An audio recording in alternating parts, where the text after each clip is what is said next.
కాబట్టి. ఇప్పుడు మీరు పార్టీ గురించి మాట్లాడుతున్నారు కదా సార్, పార్టీలో నుంచి చాలా ఇంతకుముందు కాలంలో చాలామంది కార్యకర్తలు కావచ్చు, లేకపోతే కొంతమంది ఎమ్మెల్యేలు పార్టీకి రాజీనామా చేసి బయటికి వెళ్ళిపోయిన సందర్భాలని సముచితమైన స్థానము గౌరవము ఇవ్వలేదు కాబట్టి పార్టీని వదిలేసి వెళ్ళిపోయాం, ఎన్టీఆర్ గారి మీద ఉన్న అభిమానంతో పార్టీలోకి వచ్చాం, కానీ ఇప్పుడు అలాంటి గౌరవం లేదు అని చాలామంది చెప్పారు కదా. చూడండి, ఇంతకుముందు 296 సీట్లు ఉన్నాయి. 296 సీట్లలో ఖచ్చితంగా 296 మందికి ఇవ్వగలం, 500 మందికి ఇవ్వలేము. సో ఎవరికైతే సీట్లు రాలేదో అందుట్లో ఎవరైతే అధికారంలో అధికార దాహంతో ఉన్నారో కొంతమంది పార్టీ నుంచి విడిపోయారు.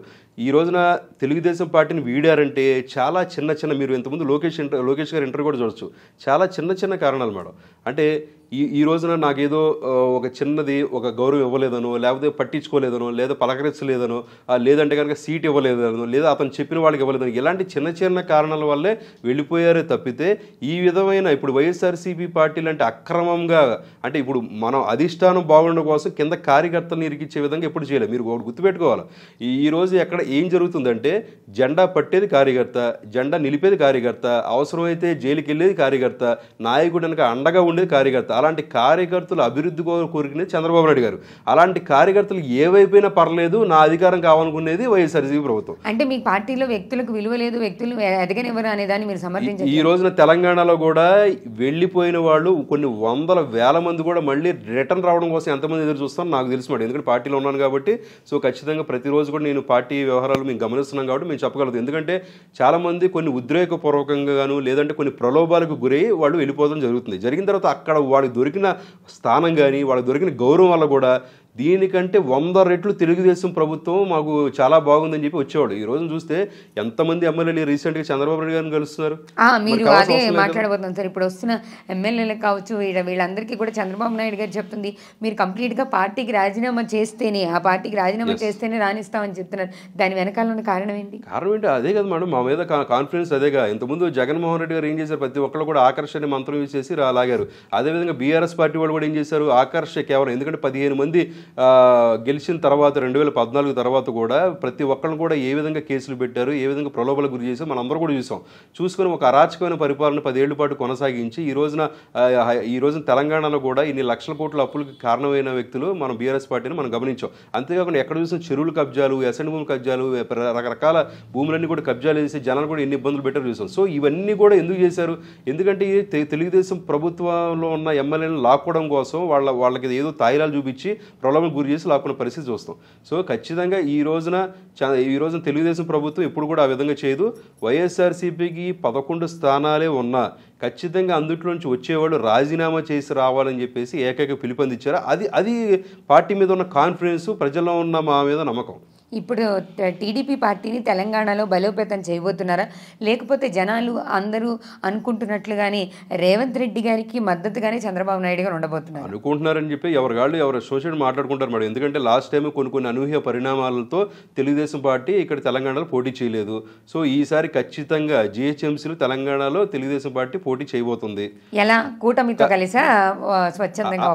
ఇప్పుడు వ్యూహాలకి ప్రతి వ్యూహాలు ఉంటాయి, ప్రతి వ్యూహాలకి ఇంకొక వ్యూహాలు ఉంటాయి. సో ఇవన్నీ కూడా టైంలో తెలుస్తుంది. ఎందుకంటే ఇప్పుడు మనం చెప్పలేం కదా. ఎందుకంటే రాజకీయం అనేది ఒక స్టాండర్డ్లో ఉండేది కాదు. ఎందుకంటే ఎప్పుడు రకరకాల వచ్చిన పరిణామాలు బట్టి మారుతూ ఉంటుంది. సో ఉన్న పరిస్థితులను బట్టి కూడా ఆయన తగ్గ ఆలోచన తీసుకుంటారు ఖచ్చితంగా. ఎందుకంటే లాస్ట్ టైం కూడా మాకు ఇక్కడ దగ్గర 25 సీట్లు వచ్చినట్టుగా, మాకు 20 సీట్లు వస్తాయి అన్నట్టుగా మా దగ్గర కొన్ని ఉన్నాయి, స్ట్రాటజీ రిపోర్ట్స్ అన్నీ ఉన్నాయి. కానీ కాకపోతే ఏంటంటే కొన్ని అనూహ్య పరిణామాల వల్ల చంద్రబాబు నాయుడు గారు లేకపోబట్టి ఇక్కడ సో ఖచ్చితంగా మేము అక్కడ దాని నుంచి విరమించుకున్నాము. సో ఈ రోజు కూడా ఇప్పుడైతే తెలంగాణలో టీడీపీ పార్టీని బలోపేతం చేయబోతున్నారు 100%, 100% తెలుగు. చంద్రబాబు నాయుడు ఇంకోటి కూడా చెప్పారు, మీరు గుర్తుపెట్టుకోవాలి. తెలుగువారు ఎక్కడున్నా తెలుగువారి శ్రేయస్సు కోసం, తెలుగువారి అభివృద్ధి కోసం తెలుగుదేశం పార్టీ ఎప్పుడూ ఉంటుంది. అది ఆంధ్రప్రదేశ్ అయినా, తెలంగాణ అయినా, అండమాన్ అయినా, లేదా వేరే స్టేట్లో ఉన్నా, వేరే దేశంలో ఉన్నా. సో ఖచ్చితంగా తెలుగుదేశం పార్టీ తెలంగాణలో పోటీ చేస్తుంది, ఇక్కడ ఖచ్చితంగా అభివృద్ధి చేస్తుంది, బలపడుతుంది కూడా. ఎందుకంటే తెలంగాణలో ఎక్కువగా అతి పెద్ద క్యాడర్ ఉన్నది తెలుగుదేశం పార్టీ. కాకపోతే కొంతమంది నాయకులు ప్రలోభాలకు బయటికి వెళ్ళారు కాబట్టి దానివల్ల కొన్ని పరిస్థితుల వల్ల మేము కొంచెం వెనకాడేము. కానీ సో ఖచ్చితంగా పోటీ చేస్తుంది. ఎందుకు అంటే ఇంకొక రీజన్ కూడా ఉంది. ఎక్కడా కూడా కాంగ్రెస్ పార్టీ తెలంగాణలో పుట్టల, బీజేపీ పార్టీ తెలంగాణలో పుట్టల, తెలంగాణలో పుట్టిన పార్టీ తెలుగుదేశం పార్టీ. సో వాళ్ళందరికంటే పెద్ద రైటు మాకే ఉన్నాయి. తెలంగాణలో పుట్టిన పార్టీ తెలుగుదేశం పార్టీ అంటున్నారు కానీ ఇప్పుడు వాళ్ళు చూపించినది వీళ్ళు తెలంగాణ బిడ్డలు కాదు కదా, మనం కష్టపడి సంపాదించుకునే తెలంగాణలో వీళ్ళ పార్టీకి అవకాశం ఇస్తే మళ్ళీ మనం వాళ్ళ కింద బానిసలుగా బతకాలని కదా వాళ్ళు చెప్తున్నారు. అసలు తెలంగాణలో మేము పార్టీ పెట్టాము, ఇక్కడ దానికి దాని పుట్టిల్లు ఇదేనంటే మళ్ళీ వేరే దాని గురించి మాట్లాడతారండి మేడం. ఇప్పుడు తెలంగాణలో ఎందుకు పెట్టాలి? ఇప్పుడు నిజంగా అది ఆంధ్ర పార్టీ అనుకోండి, వెళ్ళి ఆంధ్రలో డైరెక్ట్ పెట్టుకోవచ్చు కదా. ఎందుకంటే అప్పుడు ఉమ్మడి ఆంధ్రప్రదేశ్లో కూడా ఫస్ట్ నుంచి హైదరాబాదు కేంద్రీకృతమై అక్కడి నుంచి పరిపాలన కొనసాగించారు కాబట్టి ఖచ్చితంగా కూడా తెలంగాణలో పుట్టింది తెలుగుదేశం పార్టీ. ఇక్కడ ప్రాంతీయవాదం నిలబడదా? ప్రాంతీయవాదం తెలంగాణలో కాంగ్రెస్ పార్టీ అడ్డంకి కాదంటారా మేడం? అలాంటప్పుడు కాంగ్రెస్ పార్టీ ఎందుకు వస్తుంది? మరి బీజేపీ పార్టీ రెండు రావద్దు కదా. జాతీయ పార్టీలు కదా. జాతీయ పార్టీలు అయితే మరి మాది జాతీయ పార్టీ. మేము అక్కడ మేము ఆంధ్రాలో పోటీ చేస్తున్నాం, తెలంగాణ పోటీ చేస్తున్నాం, అండమాన్లో కూడా పోటీ చేసాం, 2 సీట్లు వచ్చినాయి. మాకు 2 వచ్చినాయి, 3 బీజేపీకి వచ్చినాయి వార్డు మెంబర్లో. సో ఖచ్చితంగా అన్ని చోట్ల పోటీ చేస్తున్నాం. మాది జాతీయ పార్టీ కదా. ఆల్రెడీ కేంద్రం గుర్తించింది మా జాతీయ పార్టీ అని. అలాంటప్పుడు తెలంగాణ ఎందుకు పోటీ చేయద్దు? మీరు తెలంగాణ టీఆర్ఎస్ అనేది పూర్తిగా కాదు కాబట్టి వాళ్ళు బీఆర్ఎస్ కింద మార్చుకొని మొత్తం బొక్కవరలో పడ్డారు. ఈ రోజున వెళ్ళిన ప్రతి చాటు కూడా పళ్ళురాలు కొట్టిన పరిస్థితి బీఆర్ఎస్ పార్టీకి వచ్చింది. సో మాది ఖచ్చితంగా 2 ఏరియాలు కూడా అద్భుతంగా ఉంది. మీరు చూసే ఉంటారు, మొన్న చంద్రబాబు నాయుడు గారిని అరెస్ట్ చేసినప్పుడు హైదరాబాద్లో అంత కోలాటాలు. ఇది మరి ఇదే కేసీఆర్ మరి ఆంధ్రప్రదేశ్కి వెళ్ళినప్పుడు ఎందుకు చేయలేకపోయారు అక్కడ? సో ఖచ్చితంగా తెలంగాణలో మంచి క్యాడర్ ఉంది. ఎందుకంటే నేను కొన్ని గ్రామాలు ప్రయాణించినప్పుడు వాళ్ళు కూడా చెప్తా ఉంటారు, మా ఏరియాలో పక్కా ఇళ్ళు కట్టించింది ఎన్టీఆర్ గారే, వాటర్ రిసోర్సులు కట్టించింది చంద్రబాబు నాయుడు గారే, ఇక్కడ పార్కులు కట్టించింది చంద్రబాబు నాయుడు గారే, ఐటీ డెవలప్ చేసింది చంద్రబాబు నాయుడు గారే. ఈ రోజున తెలంగాణలో కూడా ప్రతి ఒక్కళ్ళు కూడా అంటే ఆడపిల్లలు వరకట్నాలు లేకుండా చక్కగా ఉద్యోగాలు చేసుకొని ఒక తల్లిదండ్రులు పోషించుకోగలుగుతున్నారంటే, ప్రతి ఒక్కరు కూడా ఫారెన్ వెళ్ళగలుగుతున్నారంటే ఇవన్నీ చంద్రబాబు నాయుడు గారు తీసుకొచ్చిన స్కీమ్స్ బట్టి, ఆయన చేసిన అభివృద్ధి బట్టి. మీరు ఇంకోటి కూడా చెప్పొచ్చు, ఈ రోజున వేరే పార్టీలు చెప్తున్నాయి లేదు సాఫ్ట్వేర్ కంపెనీలు తెచ్చింది మావే, 1994లో అప్పుడే రిబ్బన్ కటింగ్ చేసినప్పుడు, మరి అప్పుడే రిబ్బన్ కటింగ్ చేసినప్పుడు మరి మైక్రోసాఫ్ట్ మరి ఉన్న ఇండియా మొత్తంలో ఎందుకు హైదరాబాద్లోనే పెట్టారు? మరి అంటే వేరే ఢిల్లీలో పెట్టుకోవచ్చు, లేకపోతే ఇంకొక మహారాష్ట్రలో పెట్టుకోవచ్చు, లేదా జమ్మూ కాశ్మీర్ పెట్టుకోవచ్చు, లేదా కింద కేరళలో పెట్టుకోవచ్చు కదా. ఎందుకు హైదరాబాద్ 100% అది ఏ విధంగా వచ్చింది, ఏ విధమైన స్కీమ్స్ తీసుకొచ్చారు, ఏ విధమైన జీవోలు పాస్ చేశారు, ఆయన ఎక్కడ మీటారు, ప్రతి ఒక్కరు కూడా పిన్ టు పిన్ చెప్తున్నారు. మీరు ఎవరైనా చెప్పగలరా?